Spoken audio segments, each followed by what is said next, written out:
Immigration reform is a hot topic in the 2016 presidential race. In Montana, the U.S. Census Bureau reports Hispanics and Latinos make up about 3.5% of the total population.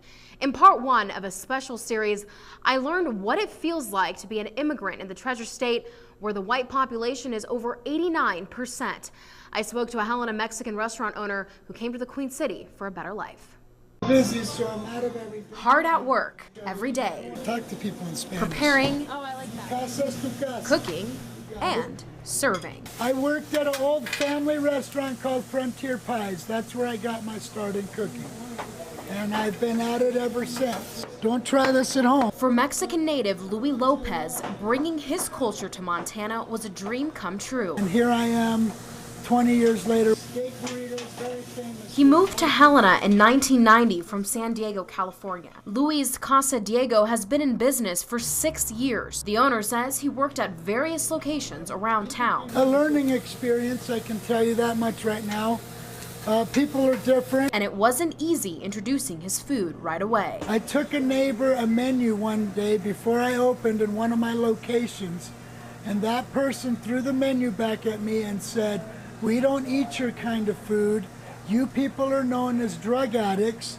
We don't need you next door to us." It is experiences like Louie's many immigrants across the country can face when moving to a different region where they are the minority. It hurts me inside when that happened to me. In Montana, Latinos and Hispanics make up just about 3.5% of the population, while blacks are just below 1%, and Native Americans less than 7%, creating a gap in diversity. Tend to experience some sense of isolation, unlike other states where there can be large groups of people who can form together and have kind of a sense of community. Something the Montana Immigration Justice Alliance has been trying to fix for Latinos by giving them a place to go and getting their voices heard. Try to relieve that sense of isolation and depression that goes along with that by helping create a sense of community for Latinos.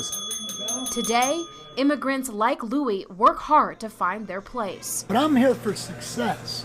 I'm not here to burden the country or the world. I'm here to make a difference of a better, which is feeding food to people. And thankful for the community of Helena. The people are beautiful. Very much beautiful. The people, there's more good than there is bad. And through the struggles, but I have to move on and move forward. Over 40% of immigrants in Montana are naturalized U.S. citizens and can vote.